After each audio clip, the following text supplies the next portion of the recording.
Well, you know what? Today I'm going to be doing a Ask Me Anything session with Bronwyn Hasketh. Bronwyn is the founding member of We Speak Global. Basically, it's a speaking bureau that represents professional speakers. And she'll be hosting me talking about mindset development and what mindset development is about. And I wanted to just quickly share something with you guys, which is part of the mindset development just principles. First of all, what is mindset development? I mean, mindset development is understanding how thoughts form scientifically and also artistically in our unique design. And I want to quickly talk about what is the science and what is also the art, and why the choice of specific words.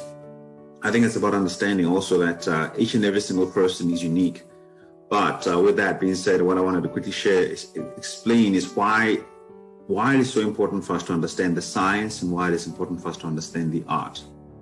First of all, I mean, science in itself is a discipline that looks at, what does it look at? It looks at what is constant. What is constant, which means that what does not change, what remains the same no matter what, which is also about what is certain. We as human beings with limited structure, you can imagine, I mean, we have need for certainty. I mean, there's so many things, there's so many variables that make us unstable, that make us uncertain. People are not always reliable. We are not always reliable. I mean, the environment itself is not always reliable. And we know that from those variables that are unreliable, we can be harmed. Something bad can happen to us. If you're walking into an environment that you're not familiar with, and maybe there are criminals lurking about that you don't know anything about. If you're walking into a company that is not reputable, maybe they're going to exploit you and then run away without paying you. If you get involved in some kind of investment scheme that does not have what is familiar as far as that's not regulated, maybe they take your money and then run away with the rest. It always happens. So we have a need for certainty because there's so many variables in our lives that are so uncertain. Thirdly, science is about what is standard. It is about what is solid. Science is also about what is objective, which is where the concept of objective truth comes in. That truth cannot be left to us to decide what that truth is. That truth, is different from our reality. We hear this term all the time, this is my truth, but truth as a concept has got nothing to do with what you think of it, but it's got to do with what it is and how it should impact your reality and how you look at life. And so our reality is supposed to be impacted by truth rather than truth altering. So rather than reality altering what truth is, that's where the concept of subjective truth comes in. So objective truth is that truth is what it is, no matter who thinks what. Like water is water, black is black, time is time. That's truth. If you do certain things, you will die for sure. That's truth. If you do certain things, then maybe your life improves. That is true, no matter how you look at it. And truth is objective. And so sometimes when I understand when somebody says, I'm talking about truth, but if you think about it, your truth is reduced only to the walls of your mind. If you're talking about your truth, it's reduced only to the confines of your mind, only, which basically means only your experiences, only where you have been, only what you know, the people you've been exposed to, the environments that you've been in. Now, if you look at the entire world, if you look at the 7 billion people, how many people do you know versus the 7 billion people? How big is the world versus where you have been? How many other experiences are there in the world versus the experiences that you have had? And so science is about objective truth. It's about also what is evidence, what is evidential, what we can all observe, we can all agree on when we're looking at and say, this is what we're seeing. That if somebody is driving, let's say 150 kilometers per hour, we can all look at that and think, okay, if this person gets in an accident, the accident is going to be worse. Somebody who gets in an accident at 150 kilometers per hour and somebody gets in an accident at 60 kilometers per hour, the science tells us that the person that is at 150 kilometers per hour is more likely going to be badly injured or perhaps even die versus a person that is driving at 60 kilometers per hour, unless, of course, there's some other variable which doesn't form part of the equation in the person who's driving at 150 kilometers per hour. Science is also about the laws. It's about what is measurable. It's about what is measurable. Like we use centimeters to measure. Sometimes in the States, of course, they're using inches. Well, along with that as well, it's also about understanding sometimes environmental science or situational science, which is in certain environments, maybe the scientific structure is different from where we come from, which I'll talk about just now in the art sector. And then it's about what is controllable. We use science to be able to understand what we can control and what is not controllable by using measurements and understanding what in terms of our own human limitation we can be able to do and what we cannot be able to do. That is great that you're thinking positive. It's great that you think you can fly, but scientifically you cannot fly. Maybe rhetorically, maybe symbolically, you're thinking that, I can reach whatever I want to reach.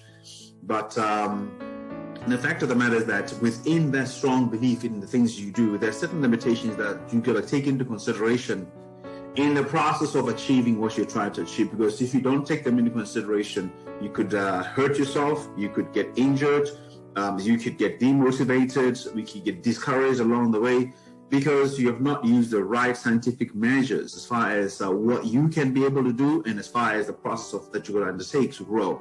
And then another thing I mentioned is about science is predictive. It's predictive. We can use science to be able to predict what's going to happen next.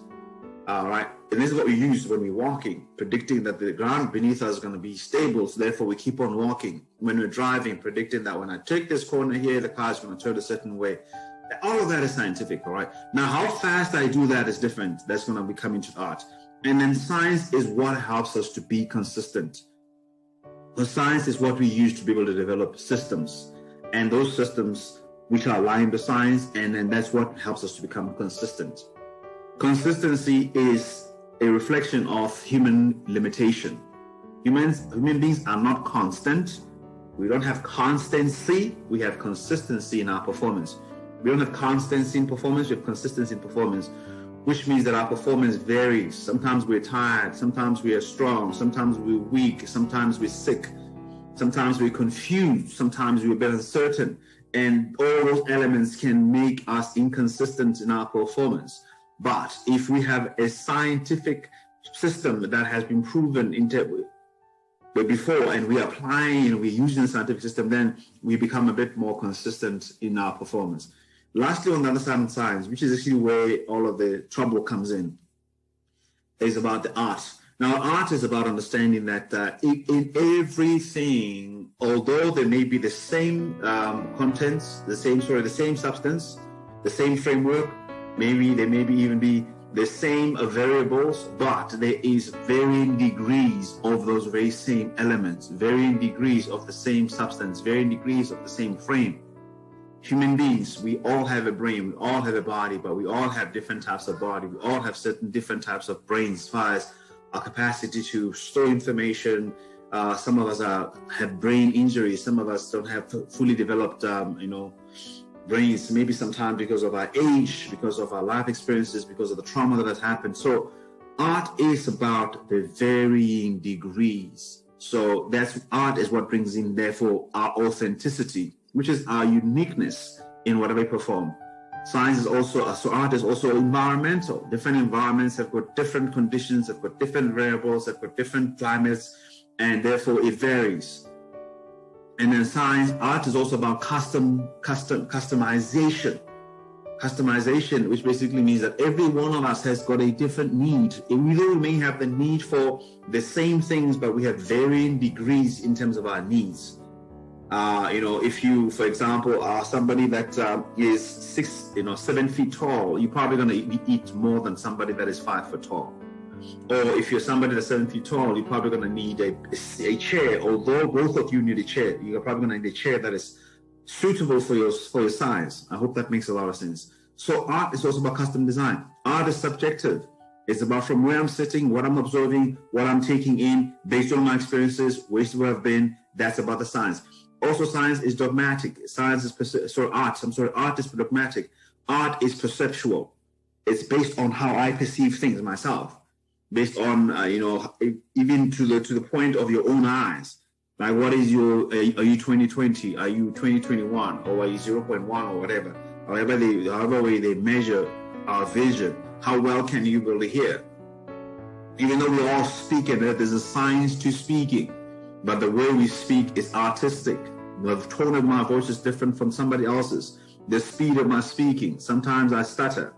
That's my artistic element in terms of how I speak, right? Art is liberal.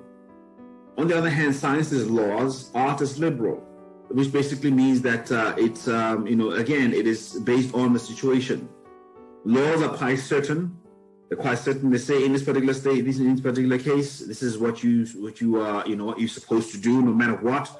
And liberality, on the other hand, is that, okay, in this particular case, although there's a law, but this is how you can do it, and this is how far you can go in stretching even some of those parameters of the law. So art is measured, art is guided, art is preemptive, and as a result, art is also inconsistent. The fact that we have an artistic design, to the density of our muscles, to how well we can see, to our height, to our weight, the size of our feet, the size of our hands, our mouths, our eyes, that's all artistic. There's nobody like you. You are unique in the way that you have been designed. Nobody else in the world is like you. Although people may have the same elements as you, as far as the hands, the mouths, the head, the body, and you may even come from the same town, even come from the same family, even come from the same parents, all of that. However, the varying degrees of those elements is what makes you an artist, in artistic design. And in understanding mindset development, we have to integrate the reality of those two domains, the domain of science and the domain of art. And if you put the domain of art and the domain of science together, then you become a highly functional human being, because you're integrating vital elements of how to process and how to look at reality. Anyway, I'm going to be discussing this a little bit more later on today at 1 o'clock. It's going to be on LinkedIn. It's going to be on LinkedIn. So if you have a LinkedIn account, and then you can be able to check me out on LinkedIn, and then you can be able to ask me any questions about mindset development. What I discuss right now is only about one tiny element of what mindset development is, in terms of understanding the role of science and the role of art in our thinking. Well, with that being said, guys, thank you so much. Have a fantastic day. Thank you. Cheers.